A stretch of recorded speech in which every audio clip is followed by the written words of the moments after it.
Welcome back to Keeping the Charm in Charm City. I'm excited about today because it's always fun when we can chat with some folks that we've known for a long time and just have a really great friendship with. So today we have Brandon Copeland, who is a Baltimore native, an NFL veteran, an entrepreneur, and a dedicated philanthropist. Originally, Brandon was known for his impressive career in the NFL, but he's taken that commitment to excellence off the field, transforming it into a passion for empowering others through business and real estate. Beyond his athletic achievements, Brandon is deeply invested in strengthening communities, including Baltimore, where his roots run deep. Through real estate ventures and financial literacy initiatives, Brandon aims to create pathways for generational wealth and sustainable growth, especially for underserved communities. His nonprofit work and public speaking on financial empowerment have made a lasting impact, offering resources and education to help people achieve financial independence.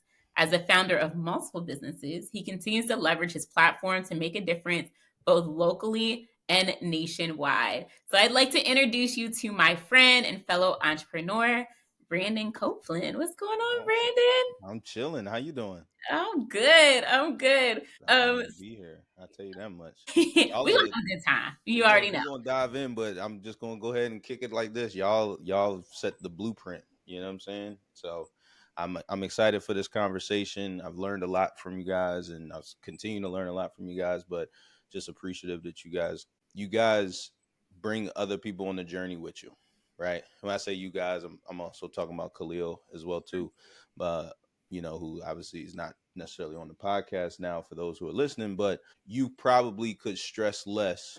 You probably could make more if you didn't worry about trying to make sure the ladder was down for everybody else. However, you have still found ways to make the information digestible and accessible. So, with that being said, that's a huge shout out to you guys, and I'm looking forward to the convo. Thank you. I appreciate that because it can be a labor of love. Let's be clear, right? So so we like to kick these off with this special question, and that is, when did you fall in love with the charm in Charm City? Oh, for me, it would have growing up playing AAU basketball, but even taking a step back before that, it was John Eager. We used to play at John Eager Howard, the rec center, and just going around the different areas of the city, just hooping, and Yeah. that was that was the best. Because one, you were younger, you were a child, you had no fear, no concerns of what was going on. Baltimore at that time was just, um, yeah, it was a lot going on. It was a lot of crime. You didn't go out in less than groups of three and stuff of that nature. But again, as a kid, just wide eyed, bushy tailed, just going around playing 4 or 5 basketball games every day on the weekend, Saturday and Sunday, and just going to see different parts. And I mean, that's when I fell in love with it, in particular. And I think that always coming back as I've grown up and always coming back. And I think, when I became a Baltimore Raven for the first time, we stayed at a hotel downtown. And I was just like, well, I've never actually seen the city like this. Like, it was nighttime. We just did our team meetings. I'm finally a Baltimore Raven. We in this hotel, get this beautiful view of the downtown harbor. And I'm like, oh my gosh, like, this is absolutely incredible. And this is not a side of the city that I've ever seen. There's more to this thing, right? So I just continue to fall in love with it every single time I come back, because you just continue to see the growth and the development happening. Yeah, absolutely. And I think it's interesting, and what I really love about having you on is kind of that pathway and trajectory, right? So from running around the city playing basketball with your friends in Baltimore at that time as a little black boy, right? And then kind of going along your full journey, obviously being from Baltimore and being on the Ravens, that's an exciting thing True. to accomplish, but you've continued to raise the bar and accomplish more and more. So, like, kind of thinking about that as a dad of boys of your own, kind of what does that mean to you being from Baltimore and being able to have that journey?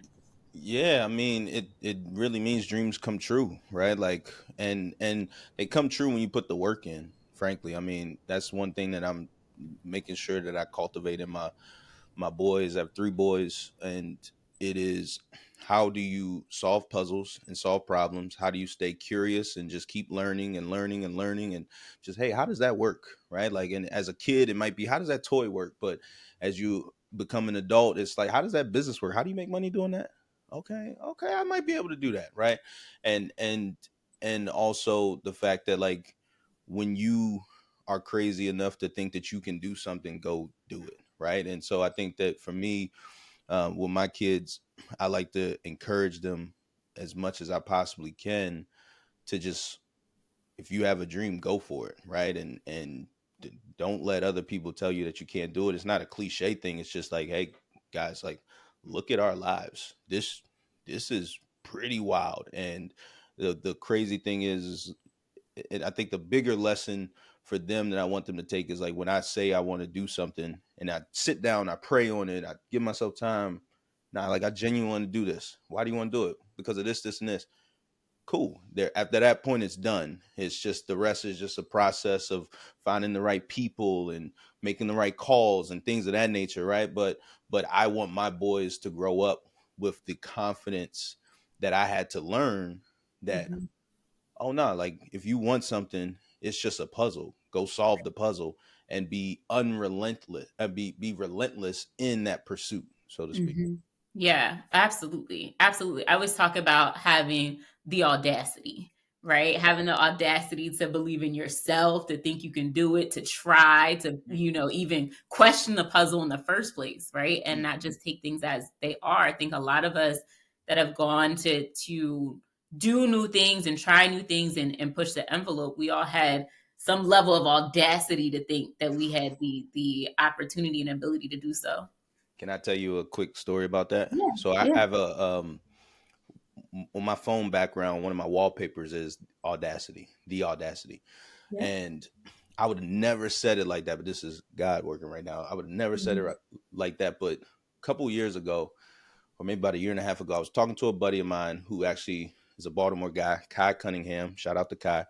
And I'm just talking to him, like, and I'm literally walking in my neighborhood. I'm up in New Jersey at the time. I'm walking through. I'm like, man, and I'm kind of pumping myself up to go for this crazy thing that I was trying to go for. I'm just like, man, like, why do we not go for everything that we want? Like, what's missing? Like, when we look at them, right? Like, they go for it, but at this point, I'm going to call myself out. I don't have an excuse. You got the capital, you got the network, you got the brain power, and I'm going in these rooms and I'm not impressed. Like, I can do this, right?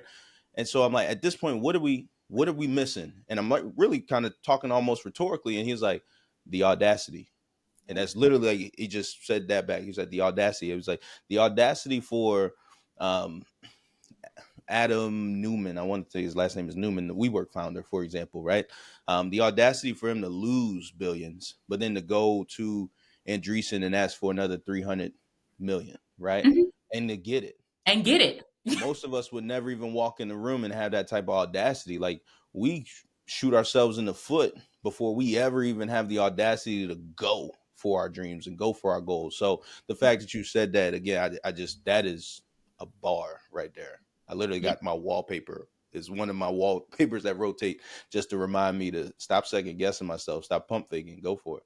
Yeah, and to be honest, I had a conversation with my best friend from college, Jasmine, yesterday, and we were talking about how you work really hard to get in these rooms and be unimpressed, right? And so you just said that, and I think we as a people sometimes put folks on this pedestal, and then you get around those same people, and it's like, how did I ever question my ability Yeah. to make some of these things happen? And so, I'm quick to say there's mediocrity, right? There's a Yep. lot of mediocrity out there. And when you have the audacity, right, you can get into those spaces and then raise the bar for what it means for folks to influence and make things happen and push the envelope and raise that ceiling as you break through what was supposed to be different gates along the way. So Absolutely, yeah. absolutely. And it feels to us, not to keep us going on this thing, but I think, we as parents, as as people, as educators, right? Like we we get into the room, and then like you said, we're extremely unimpressed. And for us, it was so much anxiety and fear and pressure of not effing up when you're in the room and all of that type of stuff that Mhm. you you realize that all that anxiety and fear that happens at so many other points in your life when you're doing something that's new, Mhm. right? Like your first game, your first flip, your first time buying up the block, right? Like you're just afraid that like, yo, I don't know if I'm prepared for this. So like I guess the moral of the story and the message is you understand that when you feel that is like the place that you lean into that discomfort. But for those that are listening to this and for those that are watching you and watching your journey, Mhm. hopefully and prayfully the first time you go into that room you have a little less anxiety than we did. Not going to say that you won't at all because it's still a new experience for you. It's like driving for the first time. It's natural, it's going to happen. But now you have somewhat of a blueprint or somewhat of a playbook that you can study from to say, okay, this is how I do this. A lot of times they have the audacity already because they've been able to learn it from their uncle and their Yep. father and their mother and other folks in their family, their grandparents, right? But a Mhm. lot of us, we're walking these steps and walking into these rooms and hearing these terms for the first time. So there's going to be a natural anxiety with it. But Yep. as long as you put in the work and the work ethic and you also keep leaning into it and you don't run away from it and think it's this is not for me, you are more than well equipped to not only sit in these rooms, but to lead To in run these it. rooms. Yeah. Yeah, absolutely. Absolutely. And so for you, when I think about you and your journey, obviously the NFL played a big part in that, and kind of setting that foundation.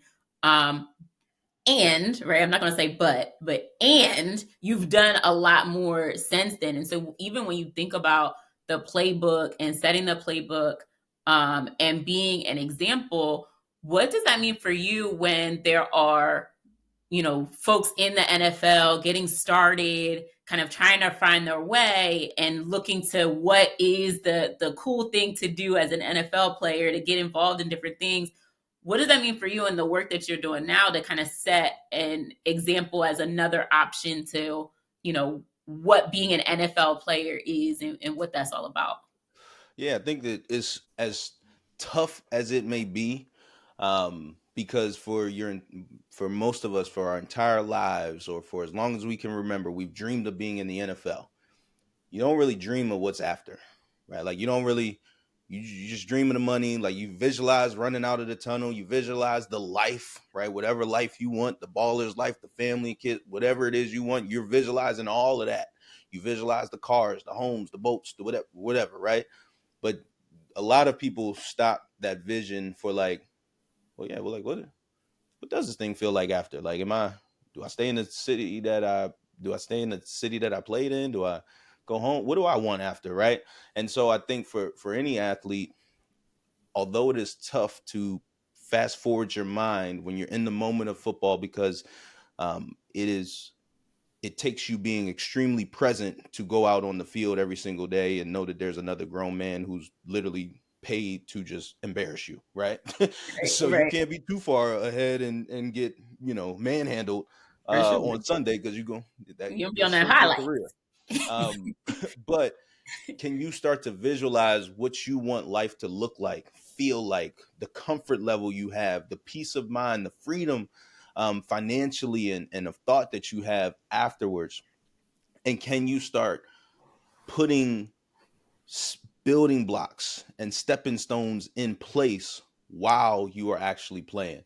And I think that regardless of what it is, right, whether it's investments, whether it is relationships and starting to like shake hands in the industry you want to be in afterwards, whether it is figuring out how you want to manage your time so that you can go back and coach your children one day, whatever it may be, right? Whatever's in that vision for you, it's just making sure that you don't look back on your NFL career and say, man, I just missed out on a hell of an opportunity to just exponentially grow my life 5 years from now.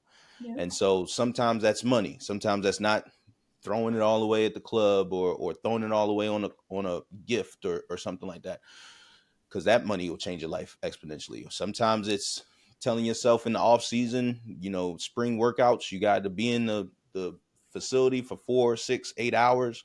But instead of going home and playing video games, which is lucrative too, so maybe that works. But instead of going home and playing video games once, twice a week, you're gonna go reach out to the team sponsor and go sit down and network with the leaders of that company and just shake hands and learn, right? Like, so whatever it is, it's just starting to make sure that you are walking away from the NFL or any pro sport or any opportunity, even college at this point in time. You're walking away from it with more than just bumps and bruises and good memories of playing to show for it. You're walking away with something that can really help you bring your vision for your life to reality. So hopefully that answers your question. But I think that's it's tough to it is the toughest thing in the world. What I'll say is what what what I learned through my career, because my first 2 years were just, I was just there. You know what I'm saying? Your boy was on life support all the time, right? And then in 2015, it clicked for me, and mentally, I was able to be 100% where my feet were, and then also know how to turn it off lot better than I did. But it is a lot better than I did early in my career. It is tough to tell Superman that he's not super, and Mm. tell him to prepare for the day when the checks no longer come in, right? Like, Right. and so to mentally be 100% focused on beating the Kansas City Chiefs and Pat Mahomes this week, but then also walk off the field and say, I'm just a human being and I got to prepare for my knee to get hurt next Right. week, is is tougher. It's easier said than done, I'll say. Yeah, yeah. And I think what a lot of what you said is applicable in a lot of different spaces. So even those who are watching that aren't in the NFL, right? Not everyone gets there clearly. But that's I was thinking about people in an internship, or you said Mm-hmm. mentioned college, or people that, are even, you went to Gilman with Khalil, you guys were in the same school. I'm even thinking about the kids there and networking with folks and taking full advantage. So there's all these different opportunities around us that I think a lot of times we don't fully lock into how big this moment right now could be for who our future self needs to become, right? Mm. And that is that's time you can't get back sometimes. And so when it does click, to be able to fully take advantage of the moment you're in now, to maximize as much as possible, you know we overlook a lot of things. You never know who's in the room. You never know how things come. You never know how things connect in the future. And so the sooner you start to map out, who am I becoming? Who's that Mm. future self going to be? And how can I put the building blocks each day together to get there? The better the journey, right? The earlier you figure that out, the better the journey. Yeah, yeah. I know the audience can't see it, but I put a quote, my favorite quote, in the thread here, just because it's literally exactly what you're saying. And what I've realized now, and I'm actually working on something around this concept, is like, if you strip out all of the goals that you could have in life, right? Like, I want this amount of money, I want this type of body, I want this type of this, I want this type of relationship with the world, whatever. All of it is, if you just become the very best version of yourself every single day, right? Like, Mhm. so like, the very best version of Brandon Copeland today is the best husband, father, best person for society that I can be. Now, what does that actually mean? Okay, for me, I have a whole list of things that I feel like I need to do to just be optimal. Same way LeBron James on game day, he has his checklist of things that he does in his routine and what he goes through to just get optimized for the day. And so, for anybody listening, just, start to track and measure and write down what makes you feel good. What, Yeah. when you have a really good day, when you feel like you're in meetings and it's just clicking and it's just flowing. Okay, what did I eat today? How did I sleep last night? What was okay? And you start to, if you really start to get detailed and measure it, you start to realize that a lot of these things are your productivity, your output, your energy, all those things are really products of what you're putting Amen. into you, Yeah. frankly. And it's not just nutrition, it's just in general, who's around you, the negative space, etc. So anyway, I'm a big believer in moments. The quote I put in there, because I referenced it earlier, is a quote in Phil Jackson's book called Sacred Hoops. And he's a big studier of Buddhism, and our Mm. coach made us read this book my sophomore year in college. We were going for our repeat championship, and so he made us read this about Phil Jackson talking about training with Kobe and Michael and all these guys. And one of the Yeah. things he says is, "You see this goblet. For me, this glass is already broken. I enjoy it. I drink out of it. It holds my water admirably, sometimes even reflecting the sun in beautiful patterns. If I should tap it, it has a lovely ring to it. But when I put this glass on the shelf and the wind knocks it over, or my elbow brushes it off the table and it falls to the ground and shatters, I say, of course. When I understand that the glass is already broken, every moment with it is precious." And so for Mm. me, it's just understanding that, like, all these moments, the good times, the bad times, everything, all of it is going to end at some point, Yeah. right? For better or for worse. And so Yeah. trying to just embrace it and ride the wave for as long as possible. And even being the low moments, just understanding that, like, yo, it's going to end at some point. So even this, it sucks. I just got injured. My whole season is over. How do I find the beauty in it? Oh, I get to spend more time with my family. Oh, I get to slow down and catch up with my wife in the middle of the football season for the first time, right? Like, these, how do you maximize the moment you are? Because when you come out of that moment, you're better. And that's all that matters. I love that. I love that. All right, so we could go back and forth literally all day long. So let's talk a little bit about your real estate side, right? So you've done quite a bit in real estate. What got you into real estate? You know, you started investing while you were still active in the NFL. So what got you into real estate? Kind of where are things now? Just walk us through kind of your real estate journey. Yeah, so my rookie year in the NFL was 2013. I was day trading options. So Mhm. I would intern on Wall Street. I actually interned for a hedge fund when I was at Gilman, for 3 years, sophomore through my graduation there, every summer. So I was familiar, or more familiar, with Wall Street and stocks and trading and things of that nature. So Mhm. my whole rookie year, I'm options, day trading. I started with like $3,300 in the account.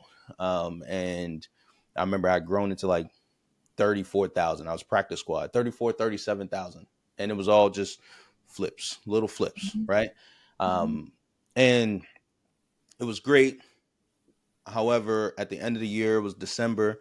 I ended up, every Tuesday is the NFL's off day, I would sit down, I'd turn on CNBC early, I'd figure out a couple of plays I was going to make, and I'd execute. And Mhm. literally by noon that day, I was up $1,200. I went to the mall, went window shopping. I came back home. It was like 3:40 some p.m. Mhm. and Eastern time. The market's about to close in about 15 minutes or so, and I got greedy. I'm like, I got the hot hand, so I just take majority of my money in that account, and I put it on some Nike call options. It was a good play. I still understand the whole thesis, why I did it and all that type of stuff. But 2 days later, the entire market was down because of geopolitical tensions in Greece. The whole market went down 2%. And my position in that option just got obliterated. And I was just like, oh, snap. Like, I have no control over this. I couldn't, I can't control what's going on over in Greece right now. What's that got to do with Nike? Right. Like, and I'm just like, hold up. Oh no. So that is where I started saying I need to start understanding real estate, because with real estate, I get to, at the single family flips, which I was interested in on the rentals, I get Mhm. to choose the carpets. I could choose the designs of the kitchen. If we lose, it's on me. I don't like to lose, but if I'm going to lose, I'd much rather be able to look at Taylor, my wife, and be like, yo, I messed that one up. It wasn't, I ain't going to blame Greece. That was on me. And so, anyway, so that sent me on a journey of just studying. That was 2013, sent me on a journey for about 2.5, 3 years of just studying. You guys were monumental in that as well too. I remember, I'm hopefully this is your podcast, so you can edit it out if you want. But you guys would take me down to auction properties. We'd sit there, we go meet at places and just run through the numbers. Khalil would be talking to me about project management and spreadsheets. We go see properties over there by Hopkins. You guys had just bought the block, or maybe you were yeah, no, you guys had just bought the block actually, I believe. And so anyway, just learned as much as possible. Ended up starting to dive in and co-invest in certain projects, and just started eventually started doing my own flips. And long story short, I just have always been around. I've been blessed to always be around people who were always like steps and steps ahead of me. So, when we were talking about flips, in my mind, I'm getting started off a flip. You guys are bought the whole block. You know what I'm saying? So I just happened to be around people who were like thinking big and thinking bigger, right? I remember in Detroit, I was playing with the Lions. There was a guy named Rob Sims, former player, who I co-invested with on some flips, but he was doing multifamily apartment buildings at that point in time. And I'm like, okay, so there's other things out here. So Yeah. did flips for a number of years, was managing a lot of that stuff myself, and then have since then started graduating to multifamily apartments, and now we do commercial properties, but also commercial land development. So me, some other players, some other investors will go out and get a few hundred acres in a certain area, and we'll basically develop the whole land. And at that point you're getting tenants like Chase Bank, Marriott, Wawa, Circle K, Chipotle, Target, Lowe's. And you'll get developers that come in and take some acres, and then they're going to build 973 apartment. I mean, 973 apartment units and things like that. And so, been very fortunate to continue to stay curious and to continue to learn.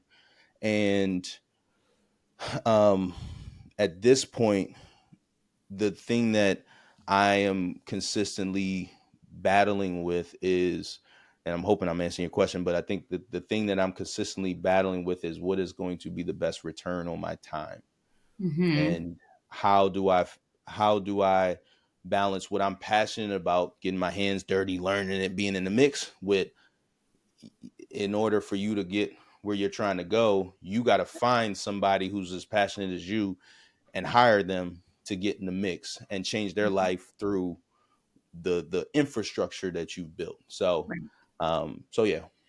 Yeah, I've really enjoyed kind of watching you shift and grow in that space. Because we were kind of around when you were just getting started, and it's really fun to watch. And I am going to put a shameless plug in there. We can talk about it later. Please. But we do need to get you in to some stuff in Baltimore a little bit more. There's some moving and shaking here happen in the Yeah. city. We're doing quite a bit of land development and some commercial apartments that like we talk about that later. And so there's Let's some get cool it. stuff that we have going on. But in general, right? I think it's you did a lot of stuff. You did some stuff in Detroit and Jersey. I think you have kind of touched some stuff in Baltimore. I think a little bit. Hmm. Yeah. But we need you. We Not need the you. commercial stuff. Not the commercial stuff yet. Okay, so Hmm. we gonna see. I'm sure that the city will be excited to have you to do some stuff here.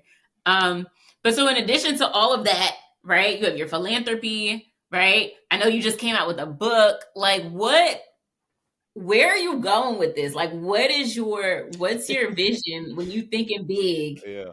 Because I know you like to learn. You're a professor at UPenn. Like you are. I wouldn't even call you the jack of all trades because you really are mastering the things that you're doing. But like, where are you headed? Yeah. That's the multi-billion-dollar question. Hopefully, the I think for me, because one, that's something that I'm evaluating every single year. So I'm literally this weekend, my wife and I have on our calendar, we're going to Philly for our homecoming, but we also just have time blocked out for just reevaluation, resetting our goals, right? 1 year, 5 year, 10 year. And with that being said, my dream and my vision coming into the NFL and just in general growing up was to build a empire.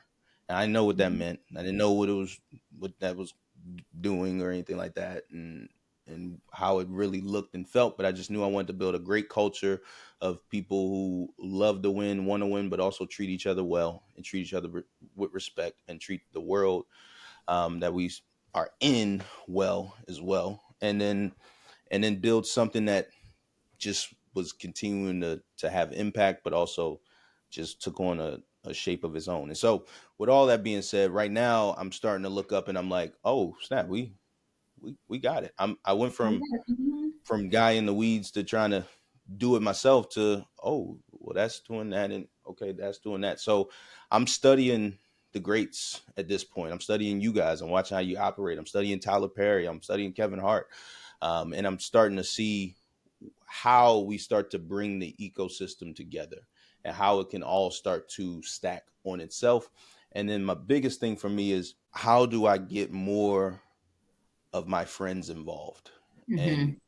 and I want to be very clear when I say that. It's not get my friends involved because I need their money to go do things. It is get my friends involved in having access to say yes or no to some of the life-changing things that I know we are going to be introduced to, or I know we're actively building or investing in today. And so that is something that's always been like something I haven't done, because I never want people to think that, I was trying to do certain things to recruit them or to get them or anything like that. But I Mhm. think, there's when I was in the NFL, there was a lot of players, even players, I'd be in the middle of a game playing on the other team who, I think we about to talk trash and they really want to talk business after the game, right? And I just think that there's something beautiful in that. And it's like, okay, well, how do we all change our lives for the better together? And it's Right. not just financially, but also how do we become better husbands together, better fathers together, better parents together, right? How do we walk this journey together? Because when we, again, I want us all to be on vacation together, right? Right. And Michaela Right. to be coaching up Bryson and Braylon and Brennan on, like, For oh sure. man, like, who are they going to call one day when they're Right. going through, man, I'm trying to figure out this merger, mommy and daddy's company done this.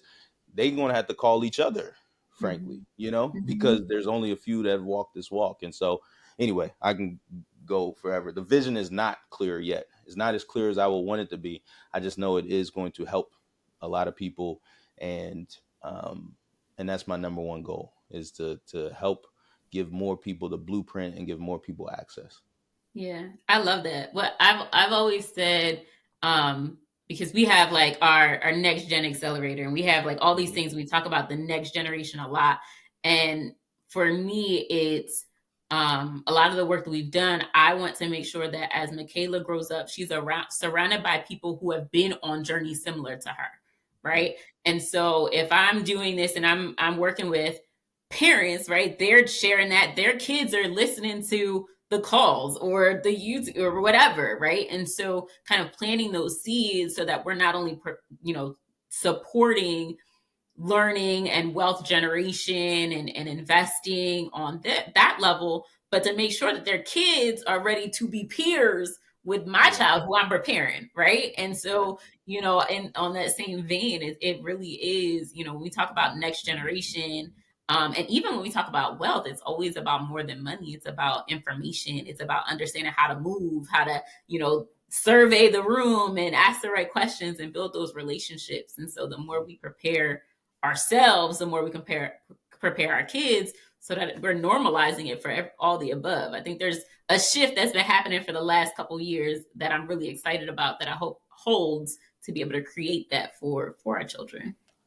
Yeah, man. I think that the the thing that I wanted to just even double click on for what you just said is one thing we talk about in the book is like we break the book down into 4 quarters. Football player had to go with what I know it, or go with Mhm. what I know. We break the book down into 4 quarters. The fourth quarter is the power of legacy. And we talk about, estate planning, insurance, and things of that nature. Shout out to Quincy Jones, who I heard has done tremendously well for his family and stuff like that, in Mhm. terms of the estate plan. Um, but we also talk about, how do you prepare your children for this, right? Like, how do you prepare? I know we keep using Michaela as an example, but how do you prepare Michaela to make these decisions, to be the leader financially, to know when to say no, know when to say yes to friends, to understand that, there's some people who are going to come to her entitled, you know, and think that because, they are blood, or because that they did a favor for her one time, that she now owes them a job or Right. something like that. Right. And Right. so how do you work your entire life? Because a lot of us, we talk generational wealth and this and this and this, and you build up something special to be able to hand over to your children, but then how do you make sure it doesn't crush them as well Mm-hmm. too, right? Mm-hmm. And how do you make sure they're prepared for it mentally, um and it becomes something that becomes a blessing to them and not a absolute burden, so to Right. speak. And that Right. is, that's a tougher question, and that's tougher than building a business, right? Because nobody will Honestly. know. But Yeah. that's the way we got to continue to think about it as we continue to work. Because hey, I'm gonna lie, if I would say, if they just gonna blow it, I ain't working this hard for some snotty nosed grandkid to just come and blow everything. I'm just gonna tell you that I'll blow it myself, right? So we gonna have to make sure that we figure out some structure or some way to make sure that they earn whatever they get from this estate, so to Yeah. speak. So Yeah. anyway, convo for another time. Yeah, I feel like we could go all day long about a lot of things because we just haven't caught up in a long time. So it's really great to be able to chit chat. Yeah. I ain't even looked at some of these questions we done prepared for you. We So can we've always do a part two with that. just been chatting, but that's the authenticity, and I think it's important sometimes for folks to get a little bit of a glimpse into what the rooms when we're all sitting together and folks are doing things, what those rooms look like, and what the conversations are. So it's my show. I'm gonna do what I want with it.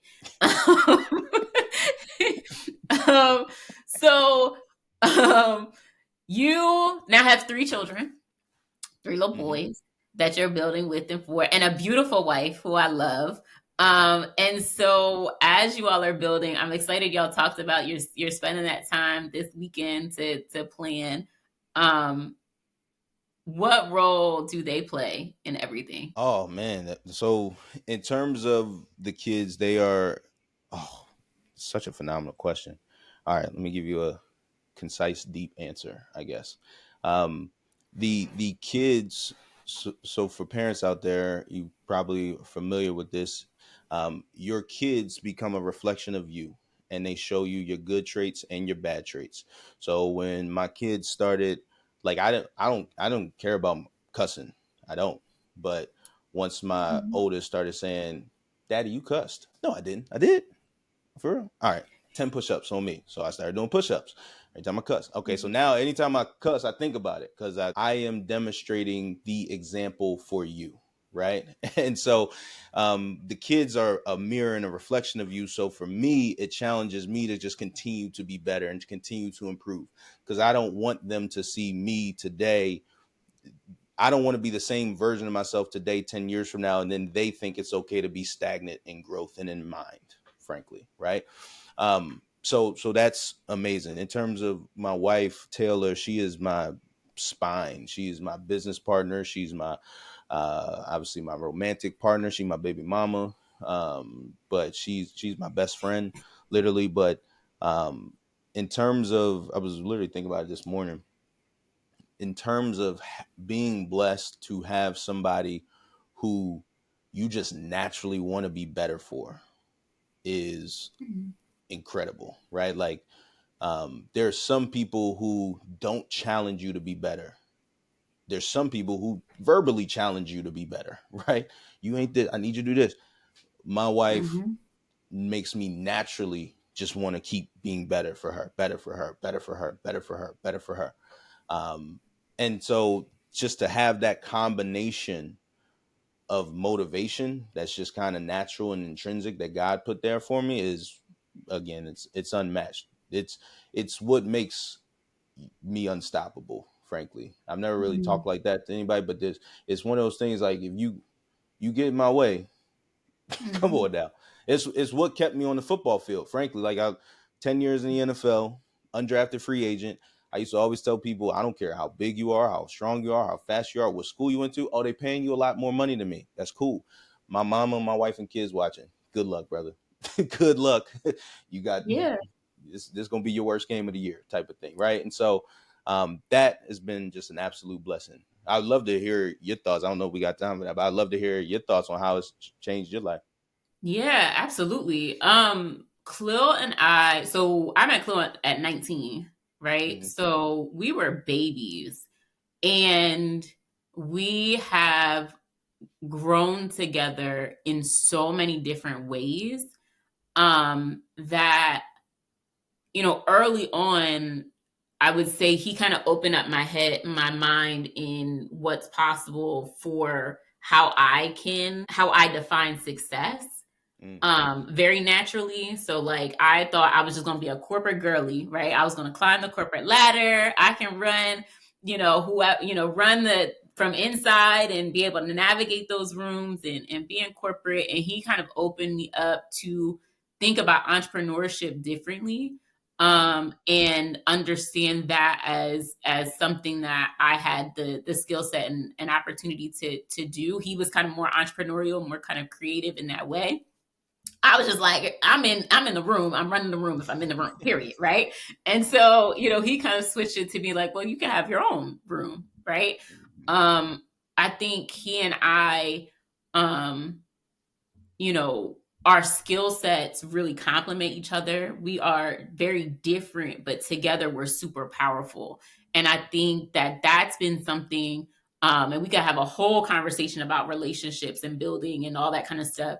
But I mm, think that's something that through that 16 years of time, 11 years of marriage, 16 years being together, as we've kind of learned and understood ourselves individually, we had to also be able to manage marriage and have Michaela and the business and all of those things.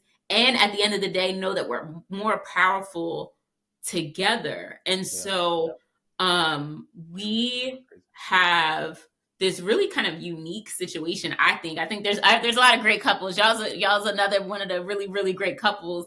Hmm. Um, but we have this unique magnetism, not only towards each other, but kind of like this really powerful connection that seems to push everybody around us. And that's really important. And so the times when, because I'm always very sensitive to like couples goals and all this kind of stuff. I'm always really sensitive about that because I always like to normalize things and Hmm. not put anything on a pedestal. We're dope together. We have a lot of fun. He's my best friend. He's been my best friend for a really long time. But Hmm. being a parent and a mom and growing being together so young and doing all the things that we do, that can be hard too. And so we've just really put a lot of effort into how powerful we are to support each other and to build together, and make a bigger impact, aligned. And Mm. that has kept not only the businesses strong, but I think our relationships strong as well, over time. And that's just, and when I think about even what our next 5 to 10 years and things look like, what I wanted out of myself has changed, what Chloe wants out of himself has changed as well. And so what we can do together, it's hard for me to define. I asked you the question. I couldn't tell you, right? Yeah. Because we've grown so much. And Yeah. it'll be really interesting to see what the next 5 to 10 years what comes from that. Absolutely. Absolutely. One of the things when I one that's incredible. I appreciate you sharing and is speaking about the vision and not being able to clearly define it. One thing I tell people is, Jeff Bezos, 1995 in the garage. I literally did Hmm. this at Howard a couple weeks ago, and or Netflix years ago shipping people DVDs, right? Like it'd be really hard for me if you told me that Jeff Bezos in 1995 in the garage trying to use the internet to ship you a book Look. could Hmm. foresee the fact that now if you want almost any product he can probably get it to us in maybe by the end of the day today type of thing, Right. right? Buying up grocery stores and pharmaceutical companies and things like that, right? Like if he had that vision then, whoo, more power to him. I Right. got to give him, whoa, so much praise. Yeah. But I think that there's a certain amount of just, why put a ceiling on it? Let me just go. Let me just stay open. Let me just stay curious and try to just lean into things that I'm truly, truly passionate about and things that really, really excite me. And the rest will continue to work out. So anyway, shout out to you guys. It's been incredible to watch you guys continue to grow. Um, every once in a while I'm shooting a check-in chat to Khalil, and Mhm. frankly, there's a lot of patience that he even has and eloquence that he has in his text messages of like that I'm just taking gems from. He might not even know it, right? I remember one time he was talking about his capacity at the time and the bandwidth and things like that, and I'm just like, oh, like you're very cognizant of that and where your energy is put and where your mind is put and things of that nature, and that again, in order for us to get to the level that we have the ability to but also that we've been put on this earth to, it's on us to take those cues and take those lessons and try to do your best to replicate it the same way I used to do with a pass rush move that Terrell Suggs was good at that I wasn't as good at. I'm gonna, oh, I like how you do that. That's gonna make me better. Let me see how that shows up in my life. And Mhm. the last thing I'll say, and I promise to shut the hell up. The reason why that's so important, um, I had an experience this past spring, and it was I was at a basketball game with a team owner, and just watching them work the room, know everybody's name from the person in the elevator to the person that was serving the coffee and the Yeah. little suite and things like that, and just going on the court and all that stuff. And we're sitting on the court, and one of my friends and business partners asked me, do you feel like this is something you need to do, right? Like, do you feel Mhm. like you want all this? And I was like, for me, Brandon Copeland, I could care less. Like, I'm good at this point. But I know that there's a lot of people who look at us and just are like, well, shoot, if Cope can't do it, then how the hell can I ever think Right. about doing it, right? Mhm. And so there's this push as well of like what I have to make me good and make me happy versus the amount of opportunity I can unlock for others as well. And there's a Yeah. responsibility in that you guys, I'm sure you feel the weight of that at times as well too. But it's again, it's the best pressure in the world to have, I will Yeah. say. So Yeah. Yeah. No, I agree. And Khalil handles it really, really well because you're right. He's super patient and very disciplined. And mm, Khalil will be he used to low key, he used to make me so mad, right? Because he'd come home one day and be like, you know what? I'm not eating meat no more. I'm gonna take a break. I'm gonna be vegan. I'm like, I just went to the grocery store. You gonna we're gonna finish this first. Yeah, I'm like, you got to start this next week before we run out. You know what I mean? Let's run through this chicken. But he's very disciplined and will just like it'll click, and he's like, I need to lock in. I need to clear something. I need to get a line. I need to focus. I need to lock in. He hasn't drank for 2 years. We went to Ghana and did Daddy December and turned up and had a great time. And by the time we landed, he was done. Yeah, that's the Right? best. He's like, I cleared myself. I was on the, you know what I mean? I was in Ghana. Had a moment and I'm clear, right? Yep. And Yep.